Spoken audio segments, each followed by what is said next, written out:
여러분과 인사 나누고 있습니다. 하나님께서 우리를 사랑하십니다. 아멘.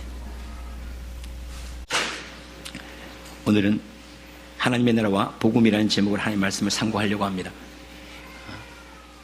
로마 시대에 개선 장군들이 전쟁에 승리하고 이렇게 로마 시내를 이렇게 입성해 들어올 때, 그때 개선 장군 바로 뒤쪽에 노예가 월계관을 들고, 그리고 늘 외치는 소리가 있습니다. 그러면 메멘토 모리라는 말이에요. 메멘토 모리.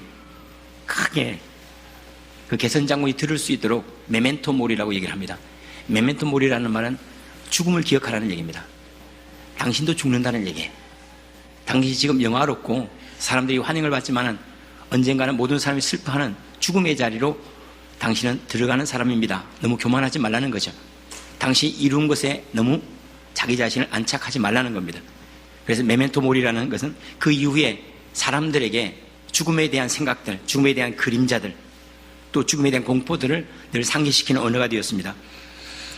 전도서 3장 11절 말씀에 하나님이 모든 것을 지으시되 때를 따라 아름답게 하셨고 또 사람들에게는 영혼을 사모하는 마음을 주셨느니라.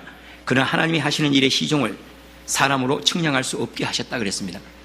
하나님께서 영혼을 사모하는 마음, 하나님의 나라를 사모하는 마음, 그 나라를 기억할 수 있는 마음을 우리에게 두셨다는 거예요. 우리가 태어나자마자 그런 의식을 갖지는 않습니다. 자라가면서 주변에 있는 사람이 죽거나 또는 어려운 일을 당해서 정말로 절망을 경험할 때, 그때 우리는 우리 바로 가까이에 죽음이 있다는 사실을 인식을 하게 되죠. 죽음은 늘 있었지만 죽음을 인식하기 시작하는 겁니다. 죽음을 인식하면서 우리에게 소망이 생겨나는 것은 천국에 대한 소망입니다. 하나님의 나라에 들어가고자 하는 그러한 열망들, 천국에 대한 기대들을 갖게 됩니다. 제 자신의 경우는 중학교 3학년 때 아마 그런 의식을 가졌던 것 같아요. 그전에도 사랑하는 사람들이 많이 돌아가셨고, 그리고 절망적인 일들을 나름대로 어린 나이에 겪기는 했겠지만은, 그러나 죽음에 대한 인식들, 죽음이 바로 내 옆에 있구나, 메멘토 모리, 그것을 기억하라는 그 언어로 제게 피부 깊숙이 다가온 것은 아마 중3 때인 것 같아요. 그때 어머니가 돌아가시고, 그리고 할아버지가 돌아가시고, 할머니가 한 해에 돌아가시는 그때, 인생이라고 하는 것이 언젠가는 저기에 도달하는구나 하는 것들을 깊이 인식하게 되었던 것 같아요. 그때부터 제가 천국에 대한 소망을 기도하기 시작했던 것 같아요. 어떻게 하면 천국에 들어갈까 기대를 했고, 사람들에게 물었죠. 어떤 사람은 말하기를 선하게 살면 천국에 들어간다고 말하고, 또 어떤 사람은 말하기를 영혼은 없다, 그건 사람들이 만들어낸 그림자일 뿐이다, 이렇게 말하는 사람도 있고, 또 어떤 이는 말하기를 어떤 사람은 신이 되었다고 말해요. 신이 되었다고 말하는 사람들 전부 다 종교에 귀의한 사람들이었습니다. 신이 된 사람들을 쫓아서 자기도 신이 되기 위해서 그 길을 가는 사람들이 있었다는 거죠. 그러나 제 자신의 경우에는 알 길도 없고 또한 천국에 들어갈 방법도 알 수가 없었습니다. 그래서 교회를 다니게 됐습니다. 교회를 다니면서 하나님을 잘 믿으면 천국에 가는 줄로 알았어요. 그냥 하나님께서 행하시는 그 일을 믿음으로 받아들이고 선하게만 살면 그러면 천국에 가는 줄로 알았습니다. 그런데 확신이 없어요. 왜냐하면 제 자신이 본질상 그렇게 선한 사람이 아니기 때문에 그러합니다. 제가 하나님을 알고 하나님께 말씀하신 그 소리를 들었지만 제 안에는 그 말씀을 살아갈 수 있는 능력이 없어요. 화내지 말라고 말씀하시지만 화가 가라앉지 않는데요. 다투지 말라고 말씀하는데도 제 안에는 경쟁하는 마음이 늘 있습니다. 다른 사람에게 온유하라 말씀하였지만 그래 다른 사람을 판단하는 마음이 늘 제 안에 있었기 때문에 오히려 하나님의 말씀을 만나면서 제 자신 절망을 더 경험하죠. 그전엔 괜찮은 사람이었는데 하나님 말씀 앞에 서고 나니까 제 자신이 별 볼 일 없는 사람이 된 거예요. 이렇게는 절대로 천국에 갈 수 없는 존재가 된 겁니다. 로마 7장 18절 말씀에 내 속 곧 내 육신에 선한 것이 거하지 아니하는 줄을 아노니 원함은 내게 있으나 선을 행하는 것은 없다 그래요. 다 선하게 살고 싶어 합니다. 다 온유하게 살고 싶어 합니다. 그러나 그런 능력이 내게 없어요.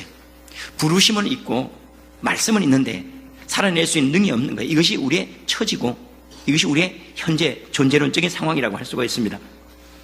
그래서 제 자신이 좀 더 선하게 살기 위해서 이런 노력들을, 저런 수고들을 많이 했습니다. 근데 예레미야 17장 5절 말씀에 여기 이렇게 수고하는 사람들, 선하게 살려고 하고 또 자기 자신이 하나님을 만나려고 하는 그런 수고를 하는 사람에게 이런 경고의 말씀이 있습니다. 여호와께서 이와 같이 말씀하시니라. 무릇 사람을 믿으며 육신으로 그의 힘을 삼고 마음이 여호와에게서 떠난 그 사람은 저주를 받을 것이라. 하나님과 상관없이 자기 자신의 육신의 힘을 믿고 자기 자신을 구원코자 하는 사람, 그는 마지막에 저주를 받는 인생이 될 거라는 거예요. 왜냐하면 우리 자신이 본질상 진노의 자녀이기 때문에 그렇습니다. 우리 자신이 선함으로 인도할 수 있는 것이 없는데 그것을 붙잡는 사람은 결국은 자기를 붙잡는 것으로 말미암아 저주를 받을 것이라 하고 이렇게 말씀을 하세요. 그런데 가끔씩 그런 생각을 많이 합니다. 제 자신은 태생적으로 천국과는 멀구나 하는 생각들, 그리고 천국을 사랑하고 기대할수록 제가 천국에서 버림받지 않았나, 천국에서 거절당한 사람이 아닌가, 그런 생각을 많이 합니다. 왜냐하면 천국에 들어갈 만한 기질이 제게 별로 없어요. 저는 경쟁하기를 좋아합니다. 그리고 다른 사람과 다투기를 좋아합니다. 본질상 그래. 마음이 좁습니다. 키가 적으면 마음이라 넓어야 되는데 이게 잘 안 돼요. 어제도 우리 항존직 수련회를 가가지고 축구를 하는데 우리 팀이 4대0으로 졌어요. 속이 막 끌어올라요, 이게. 이러면 안 되는데, 목사가. 그러니까 제가 이런 줄 우리 성도들이 잘 알고 한 번 더 하자고 그래요, 자기들이. 저를 안 거죠. 후반전에 있는데 자기들이 4대0으로 져줬어요. 피해주고, 너트로 이렇게 해주고. 그분들이 얘기하기를 우리가 집에 온전히 가려면 우리가 져야 된다. 목사님 이길 때까지 집에 못 간다. 그런데 목사가 되고도 그 마음이 똑같아요. 바뀐 게 거의 없어요. 제가 요즘에는 좀 많이 좀 바뀌어간다는 느낌은 들지만은 이상하게 제가 하나님 앞에 항상 죄송한 마음은 축구할 때 축구공이 보이고 호루라기 딱 불면 다음 호루라기 불릴 때까지는 주님이 안 보여요.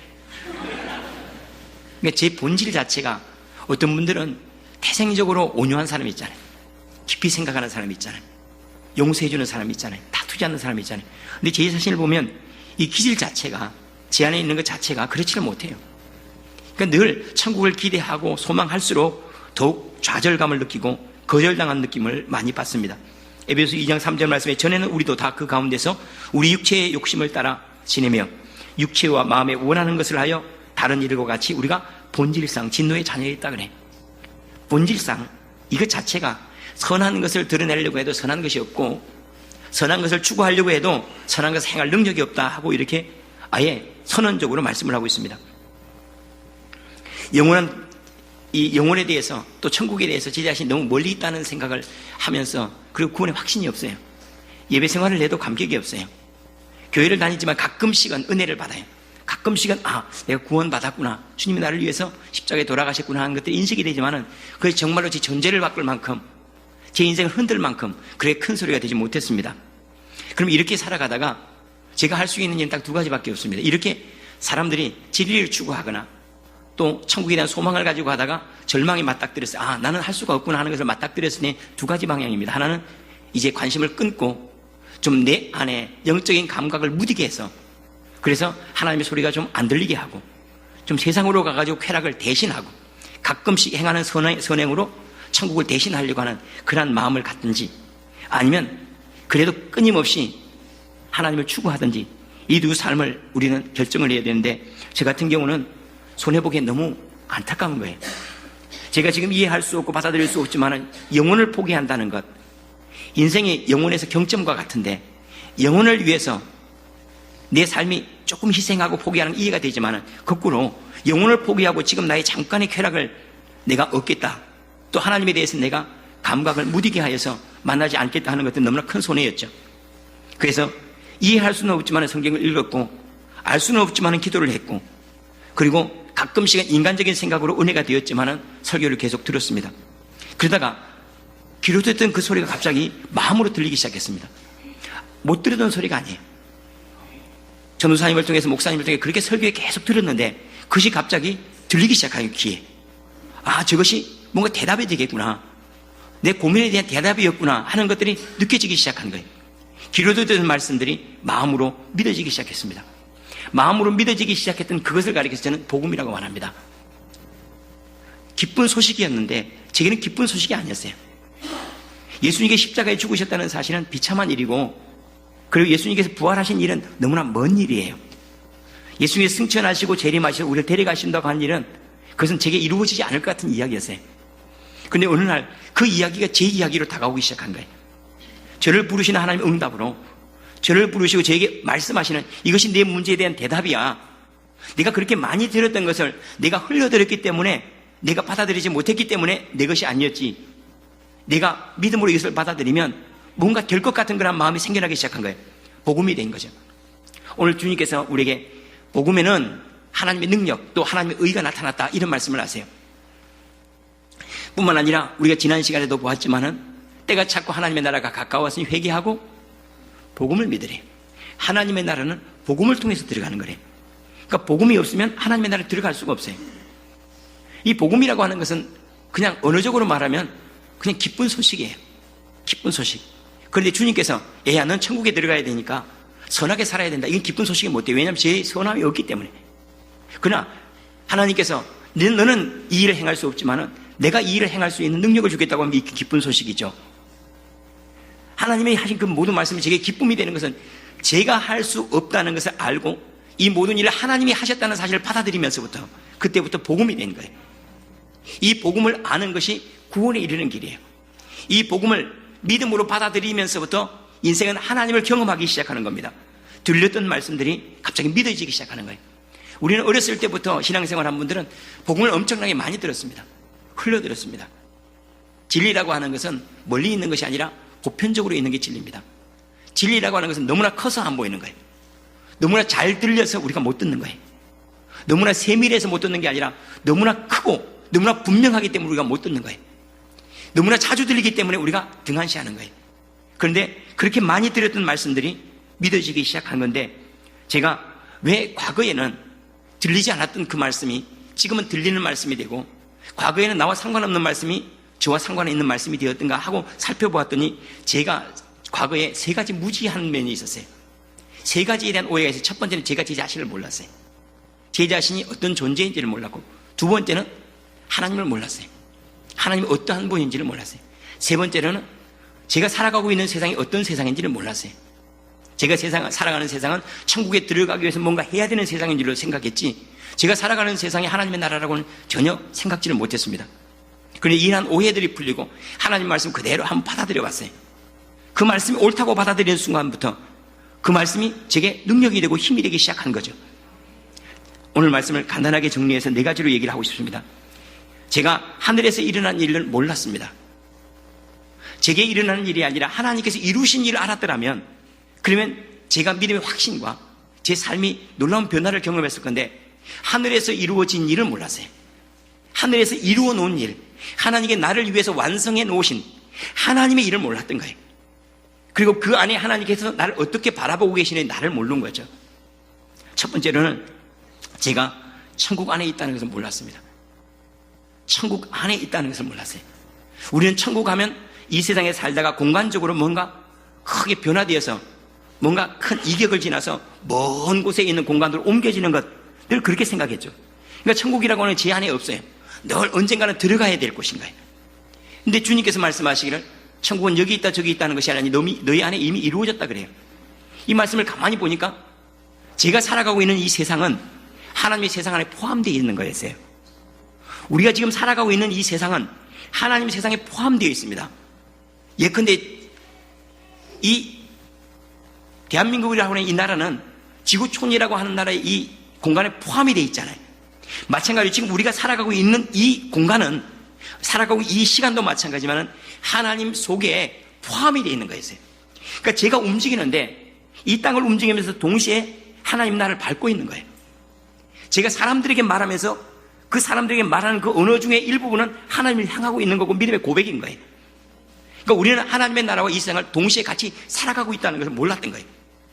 제 안에는 하나님께 행하신 일들이 끊임없이 일어나고 있다는 사실을 모르니까, 그러니까 하나님은 늘 멀리 떨어져 있고 언젠가는 들어가야 할 곳, 언젠가는 내가 쟁취해야 될 일로 천국을 받아들였다는 사실입니다. 주님께서 하나님의 나라가 임하였다 그래요. 하나님의 나라가 임하였다는 말은 하나님께서 하신 말씀이에요. 우리 편에서 다시 그것을 재해석해서 들으면 이런 얘기입니다. 하나님의 나라가 이루어졌다, 임하였다 하는 말씀은 우리 편에서는 내가 하나님의 나라에 있구나라는 표현이에요. 하나님의 나라가 이미 여기 와 있으니까 우리 편에서는 뭐죠? 이미 내가 하나님 나라의 땅을 밟고 있는 거예요. 하나님 나라에서 살고 있는 거예요. 우리의 언어로 다시 말하면 우리는 이미 하나님 나라에 살고 있어요. 우리의 영과 우리의 몸도 그 공간 안에 포함이 되어 있고 그 시간 안에 포함이 되는 그런 삶을 살고 있다는 겁니다. 우리는 이미 그리스도 안에 있습니다. 그 구원 안에 머물고 있는 겁니다. 그 구원 안에 머물고 있는 사람이 늘 구원 안에 들어가려고 힘쓰니까 얼마나 얼마나 안타까운 일이에요. 지금 우리가 머물러 있는 이 자리가 하나님의 관심과 하나님의 회복과 하나님의 능력과 하나님의 구원하심이 있는 그 자리인데도 불구하고 끊임없이 그 자리로 들어가려고 한 거예요. 이미 들어와 있는데도 불구하고 하나님이 만드시고 고치시고 우리 자신을 내가 맡기면 되는데 내가 맡기지 못하고 내가 무엇인가 그곳에 들어가려고 힘쓰고 애쓰는 것이 마치 수술대 위에서 우리 자신을 포기하고 내가 맡기면 의사들이 고쳐낼 거 아니에요. 그런데 여전히 내가 수술대에 있다고 생각하지 않냐고 여전히 수술대 위에 올라가길로 힘쓰고 애를 쓴다면 그건 미련한 것이죠. 이미 우리가 그리스도 안에 있고 우리의 구원이 이미 우리에게 이루어졌다는 사실을 받아들이는 순간부터 그때부터 제 삶이 조금씩 움직여가는 것을 느꼈습니다. 한번 생각해요. 교회는 하나님의 나라입니다. 최소한 이 교회 안에서는 하나님의 나라의 일들이 일어나야 됩니다. 어떤 분들은 그런 얘기를 합니다. 교회 사람들은 교회 안의 모습하고 교회 밖의 모습이 다르대요. 교회 안의 모습하고 교회 밖의 모습이 당연히 다르죠. 교회 안의 모습과 교회 밖의 모습이 하나가 될 때는 그때 예수님이 재림 때예요. 예수님이 재림할 때 그때 싹 드러나고 나면 그때는 같아지겠죠. 그러나 그 전까지는 그래도 우리가 모였을 때 하나님의 나라를 경험하고 그 경험한 것을 가지고 세상에 나아가서 힘있게 사는 거예요. 하나님의 나라가 이미 우리 안에, 하나님을 경험함이 이미 우리 안에 있다면 우리는 상대방에게 하나님을 보여줘야 됩니다. 우리는 가끔씩 그런 얘기를 합니다. 저 사람은 왜 저리 마음이 좁아? 저 사람은 왜 저리 분노가 많아? 그러죠. 당신처럼 그렇게 옆에서 긁는데 안 힘들어할 사람이 어디 있어요? 당신처럼 그렇게 무례한데 그 친절함을 유지할 수 있는 사람이 누가 있어요? 그 사람이 무례하지 않도록 친절하게 행하는 것이 교회 안에 있어야 됩니다. 그 사람이 온유해지도록 상대방에게 배려함이 있어야 됩니다.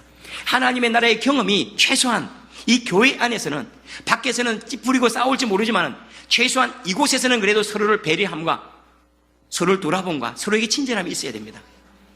이미 우리가 하나님의 나라 사람이라고 했지 않습니까? 더군다나 우리가 전부 다 하나님의 사람이라고 한다면 우리에게 나오는 것은 예수님의 언어가 되어야 하고 우리가 고백하는 건 찬송을 해야 하잖아요. 만약에 서로가 서로에게 믿음을 지켜주고 서로가 서로에게 그리스도의 사랑을 공급해 나간다면 아마 하나님의 나라가 이곳에 이루어지는 것을 우리가 체험적으로 만나지 않을까 그런 생각이 듭니다. 지난번에 마리아 자매를 한번 소개했던 적이 있습니다. 독일에 있는 개신교 수도원인데요. 여성분들만 거기에서 거주를 하고 있습니다. 근데 거기에서 수도원의 목적들이 다 다르지만 그곳의 목적은 다른 데 있지 않냐고 하나님의 나라가 이 땅에 이루어지는 일들을 경험하는 거예요. 그래서 서로에게 천사의 말을 하고 서로에게 축제가 되어주고 서로가 배려해주고 서로 지켜주는 거예요. 그게 다툼이 없어지는 거죠. 이 교회가 하나님의 나라라고 한다면 그리고 우리가 이미 하나님의 세계 속에 들어와 있다면 우리에게서 나오는 것들은 사람들에게 그리스도의 모습을 가져야 하고 그리스도의 섬김을 가져야 됩니다. 최소한 성도들은 서로에게 만났을 때 친절해야 합니다. 이미 우리가 하나님의 사람들이고 내 앞에 있는 사람도 하나님의 사람이기 때문에 그래요. 최소한 그의 이름을 존중해줘야 하고 인정해줘야 되는 거죠. 좀 우리에게 좀 부족함이 있다 할지라도 서로를 배려하고 용납하고 관용하다 보면 하나님의 나라가 믿음 안에서 있을 뿐만 아니라 체험적으로 이 땅 위에 있구나 하는 것들을 우리가 누리게 될 것을 믿습니다. 우리의 기도하는 그 순간은 이미 하나님 안에서 기도하는 겁니다. 우리가 찬송할 때는 주님의 보좌에서 찬송하는 거고 주님의 보좌가 여기 있다 저기 있다는 것이 아니라 이미 여기가 주님의 보좌예요.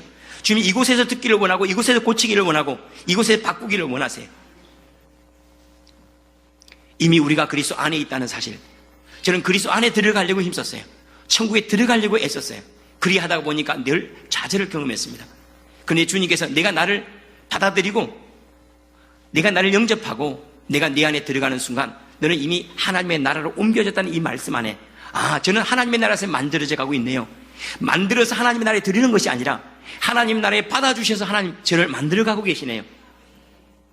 네가 깨끗이 씻어서 들어와 하는 것이 아니라 너 지저분하구나, 더러우니까 내 집에 들어와서 깨끗이 씻어야지 하고 우리를 받아주고 용납해주고 그 다음에 씻어가는 과정 속에 있으니 우리가 곧 광야 생활인 거예요. 이것이 곧 교회 생활이죠. 교회 생활을 완전하기 위해서 주님께서 우리를 받아들이게 준비시키는 과정이 아니라 받아주시고 씻어내가는 과정이에요. 구원해 주시고 용납하신 대로 우리를 바꾸어가는 과정 속에 있는 거예요. 그러니까 구원 안에서 우리가 성숙함으로 나아가는 거예요. 우리가 간혹 구원받는 것과 거룩함에 이르는 걸 구별을 잘 못합니다. 구원받는 것과 거룩함은 다른 문제입니다. 지금 주님은 우리를 구원하고 계시지 않습니다. 우리는 구원 받았어요.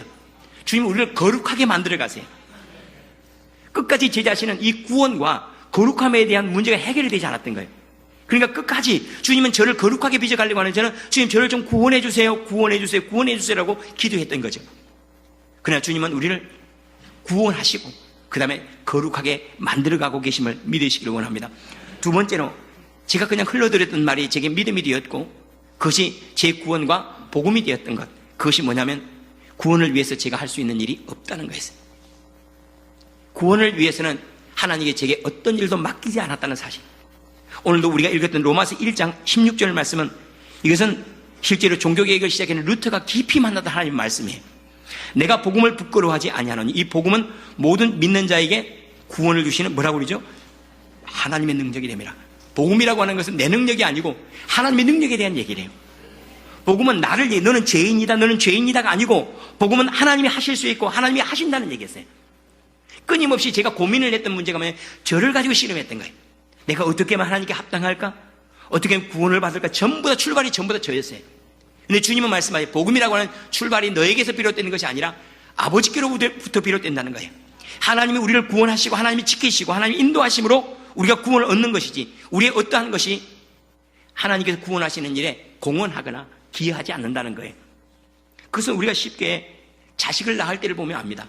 어느 날 니고데모가 주님 앞에 나와서 당신은 하늘로부터 내려온 하나님의 사람입니다라고 얘기할 때 천국에 들어가는 걸 예수님이 뭐라고 말씀하시는 거예요? 내가 거듭나야 된다 그래.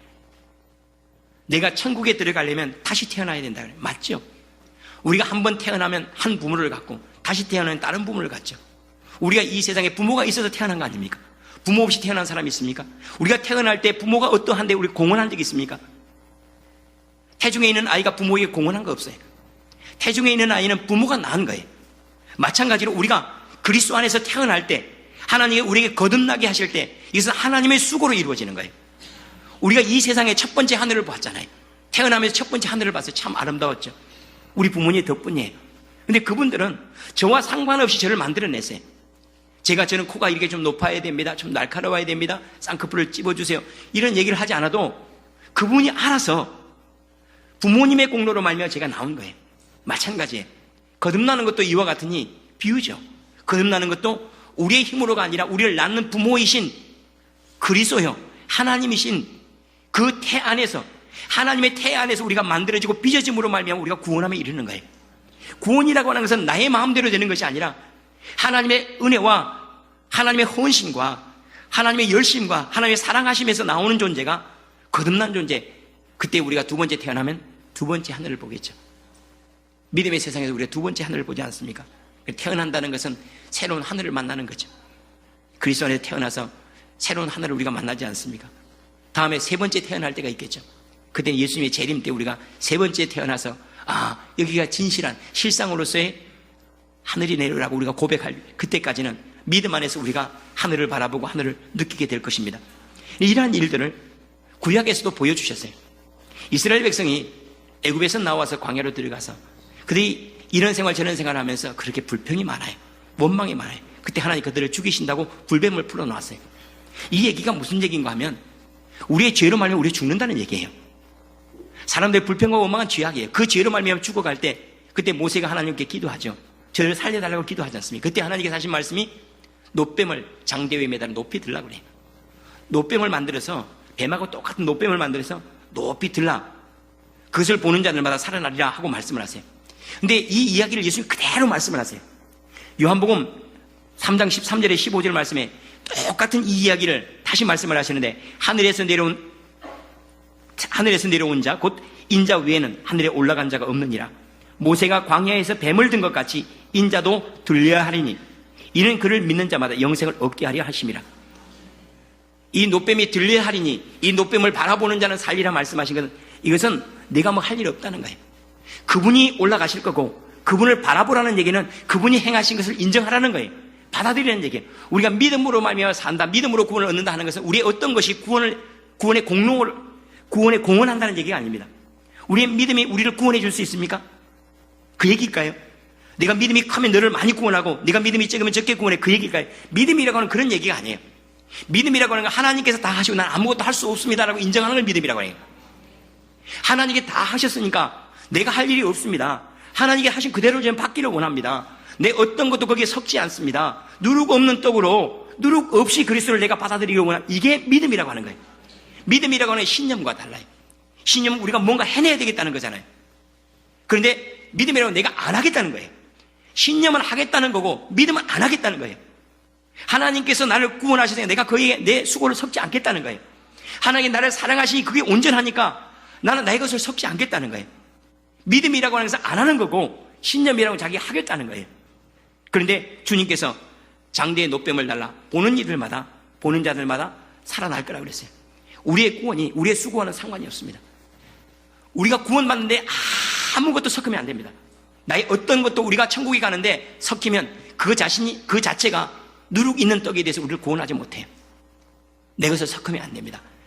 내가 구원 가는 건 전부 다 그리스도의 은혜와 그리스도의 죽으심과 그분의 사랑의 크기 때문에, 사랑이 크기 때문에 우리가 구원받는 거예요.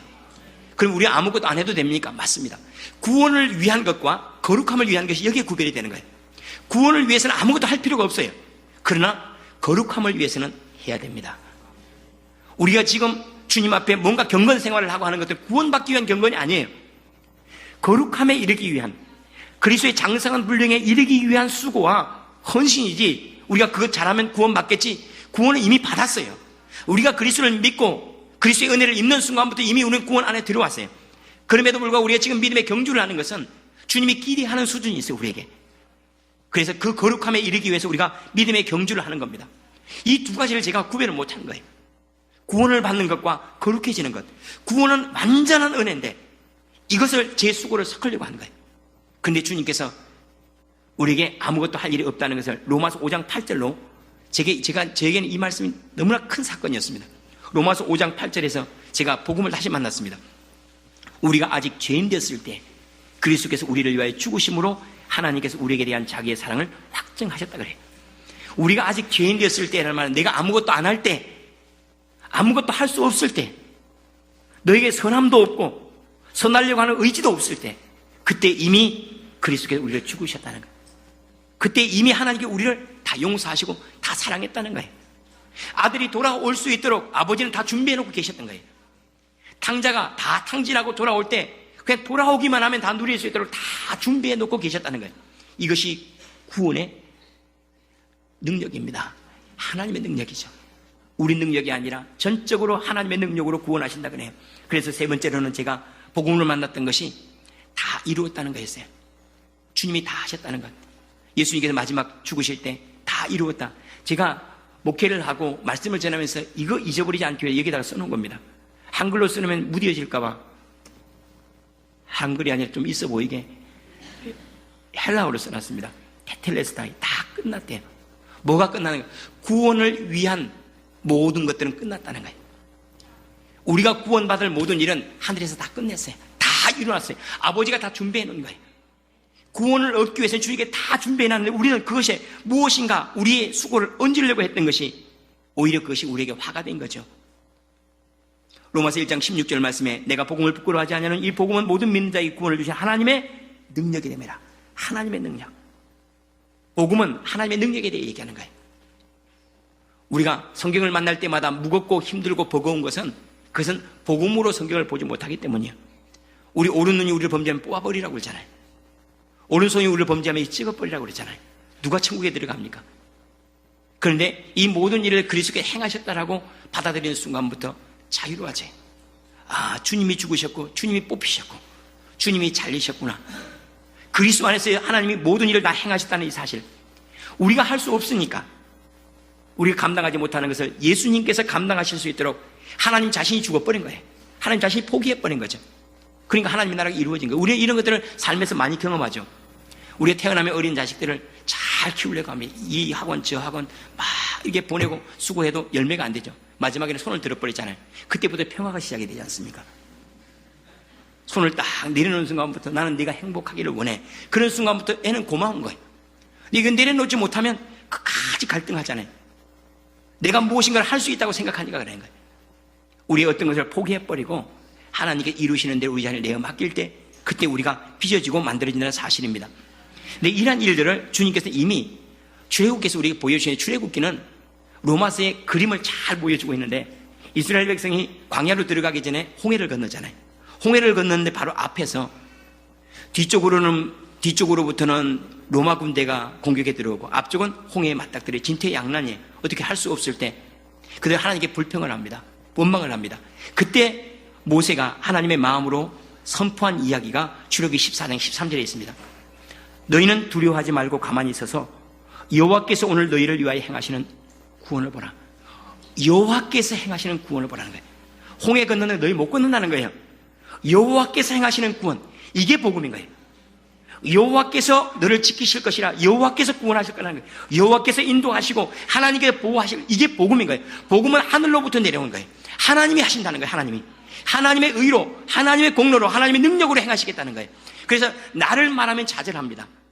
내가 뭐 해야 되겠다 말하면 주님이 하셨습니다라고. 주님이 사랑하십니다. 주님이 구원하십니다. 주님이 지키시고 주님이 들으십니다. 주어가 바뀌는 순간부터 주님이 하신다는 말, 그 말이 곧 복음이요. 그때부터 우리에게 하나님의 은혜가, 하나님의 능력이 경험되기 시작한다는 사실이에요. 우리가 구원받은 것은 다른 것으로 말미암은 것이 아니라 하나님의 능력으로 구원받는 겁니다. 하나님의 능력으로. 그래서 오늘 말씀 17절에 보면 복음에는 누구의 의가 나타나요? 사람의 의에 대해서 얘기를 하지 않아요. 복음에는 뭐가 나타나요? 하나님의 의에 대해서 나타나요. 하나님의 의. 하나님이 만들어내신 의. 하나님이 완성해낸 나라. 하나님이 온전케 하신 세상. 그것에 대해서 얘기하는 것이 복음이래요. 그리고 우리를 바로 그 복음으로 부르셨다는 거예요. 보지 못하는 세상을 믿음으로 보게 하시고, 내가 할 수 없는 일도 주님께서 대신해 주시고, 그리고 예수 그리스도께서 우리 안에 왕으로 오셔서 이제는 우리를 거룩하게 빚어가고 계시니 구원받는 것에 대한 두려움이 아니라 우리가 거룩함에 이르는 열정과 거룩함에 이르는 열심이 우리 안에 새로워지기를 원합니다. 마지막으로 제가 복음으로 만난 이야기가 있습니다. 그것은 하늘에서 이루어진 일과 땅에 있는 일이 구별될 때였습니다. 어느 날 제가 마태복음을 쭉 읽어가다가 세례 요한을 통해 예수님께서 세례를 받는 장면을 만나게 됐습니다. 예수님께 세례를 받는데 세례 요한이 말하기를, 제가 예수님께 세례를 받아야 되는데 어떻게 예수님이 제게 세례를 받으려고 합니까? 이렇게 말하니까 우리가 이와 같이 하여 하나님의 의를 이루는 것이 마땅하다 그래요. 세례를 받는 것은 하나님의 의를 이루는 거래요. 예수님 받으실 필요가 없죠. 예수님 뭐 죄가 있습니까? 받으실 필요가 없는데도 받으신 것은 그것이 사람이 가야 될 길이기 때문에 그런 거죠. 누구든지 세례를 통하여 하나님의 사람이 되어가는 과정 속에 있기 때문에 보여주신 거예요. 그런데 세례를 받으실 때 세 가지 반응이 일어납니다. 첫 번째는 하늘이 열려요. 두 번째는 성령이 임해요. 세 번째로는 하늘로부터 음성이 나기를, 저는 내 사랑하는 아들이요 내 기뻐하는 자라 그래. 저는 이것이 예수님이니까, 예수님 하나님의 아들이니까 내 사랑하는 아들이야.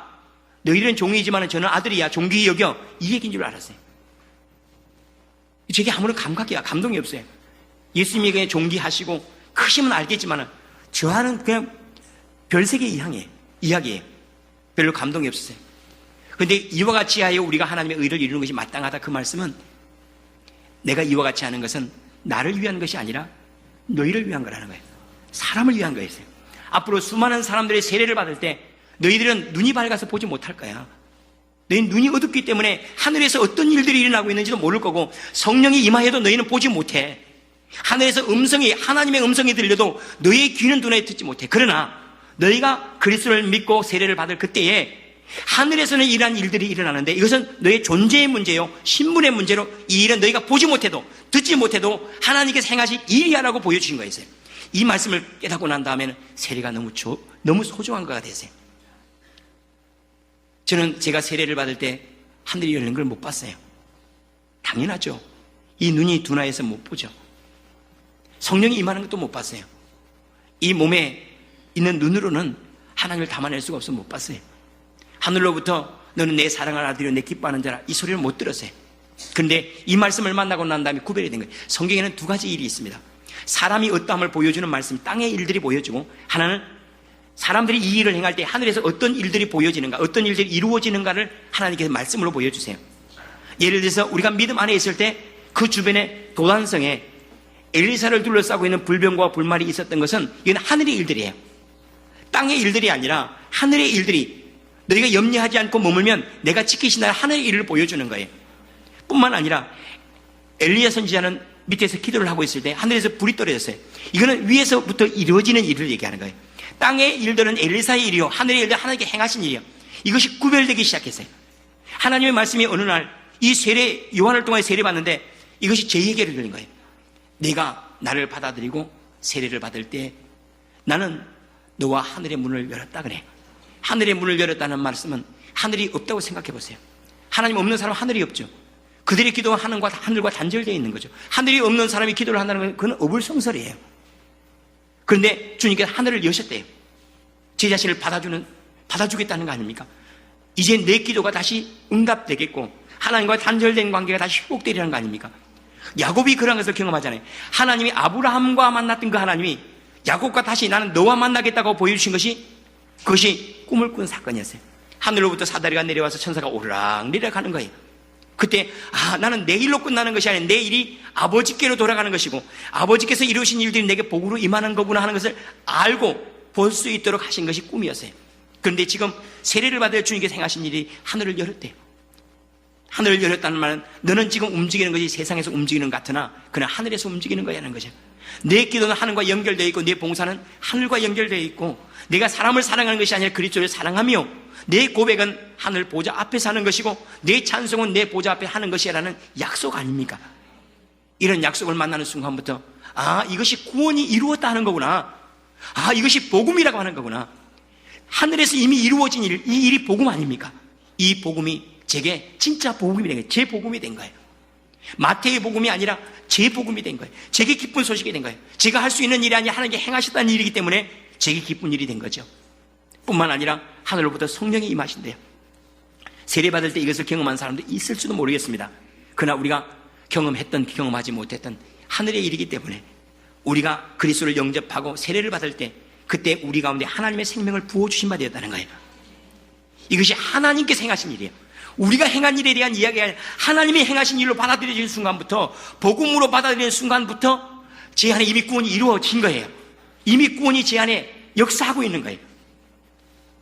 우리가 그리스도를 믿을 때 이미 하나님의 영이 우리 가운데 오셨고 지금 우리 가운데서 일하고 계심을 신뢰하기를 바랍니다. 그래서 내어 맡기는 게 좋습니다. 내어 맡기고 또 내어 맡기고 또 내어 맡기는 것이 거의 참 좋습니다. 오늘 언뜻 제가 하나 이렇게 검색하다가 언뜻 보게 됐는데 벌써 삼풍백화점 무너진 지가 한 20년 됐죠. 거기에 생존자 그때 20살 청년인가 본데 그 청년이 10하루를 거기에 생존했다가 나와서 우리 백성들을 좀 놀라게 했던 그런 사람이 있는데 그 사람이 이렇게 인터뷰한 이야기가 이렇게 나와 있어요. 그 사람이 11일 동안 죽었다가 이렇게 생존해 있었으면 이게 얼마나 놀라운 일입니까? 그런데 그 사람의 생존에서 딱 자기 고백이 그래요. 이제는 제가 이 모든 걸 다 토해내고 다 잊어버리고 일상 가운데 있는 기쁨들, 일상 가운데 있는 즐거움들 누리고 싶다. 그런 얘기를 해요. 우리 안에는 이미 많은 경험들이, 많은 일들이 이미 일어나고 메멘토 모리처럼 하나님께서 행하신 일들을 기억나게 하는 일이 많이 있습니다. 거기 안에서 우리가 좀 내어 맡기고 빚어지는 게 중요합니다. 그렇게 대단한 것도 무너지는 것을 통해서 인생이 별거 아니라는 거예요. 그 청년이 별거 아니라는 거예요. 그리고 그냥 내가 대단히 높아가려고 하거나 또 떨어지려고 하는 그것도 별거 아니라는 거예요. 메멘토 모리라고 하는 그림이 하나가 있습니다.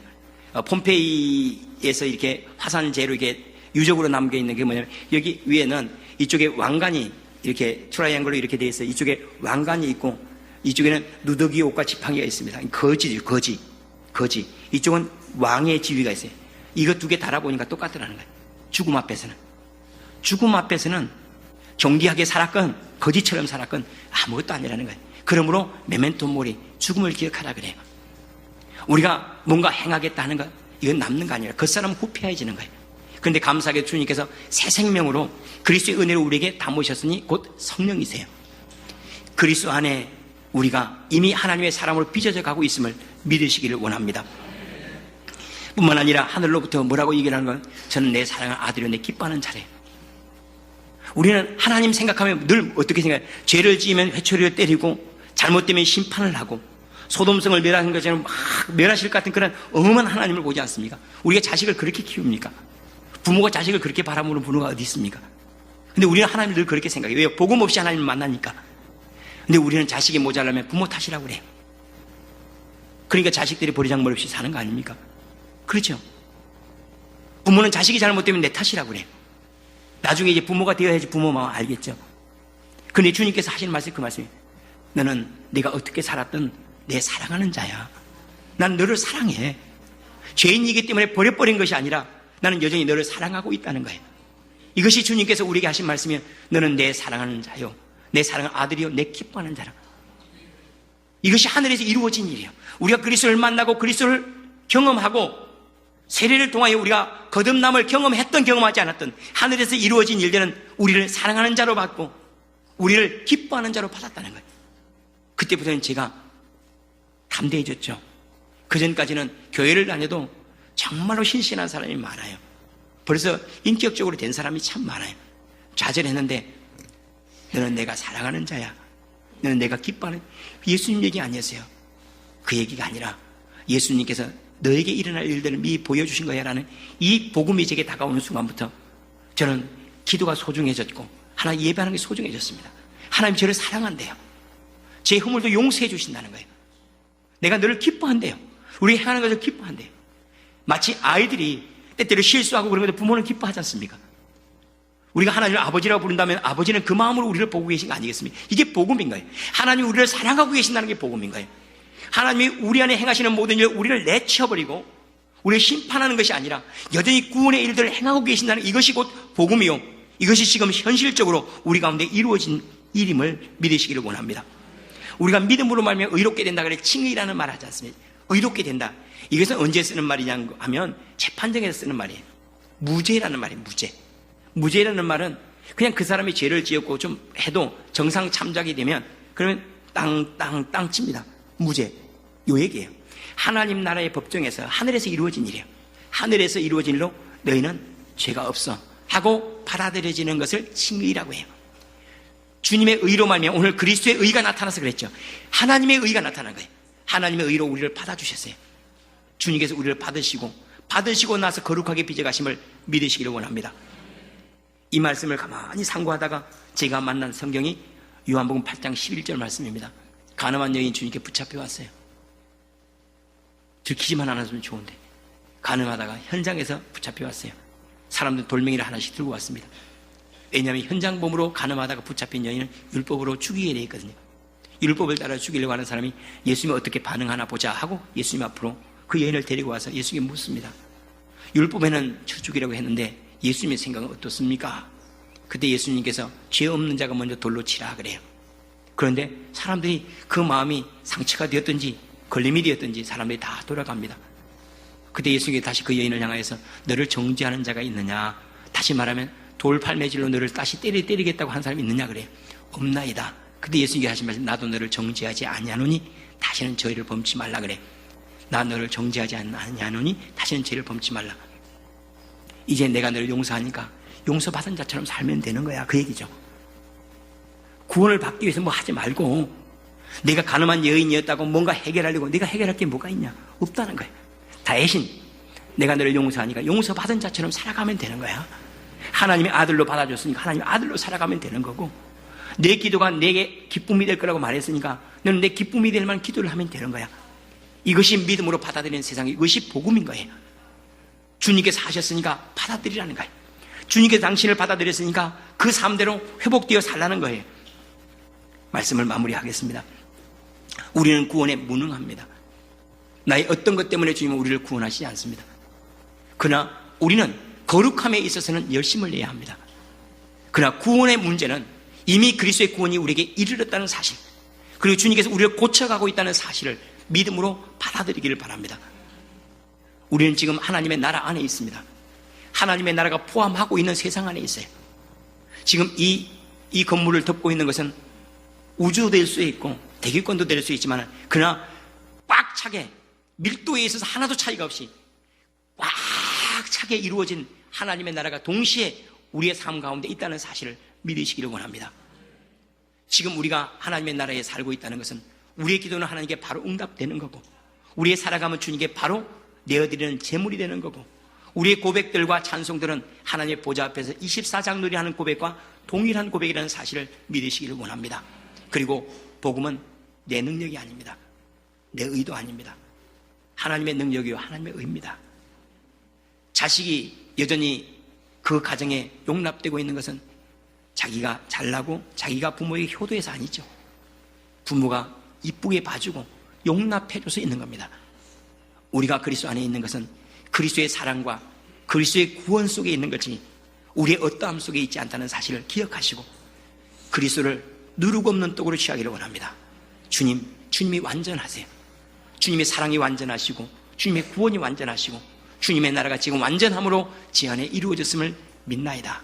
기도하겠습니다.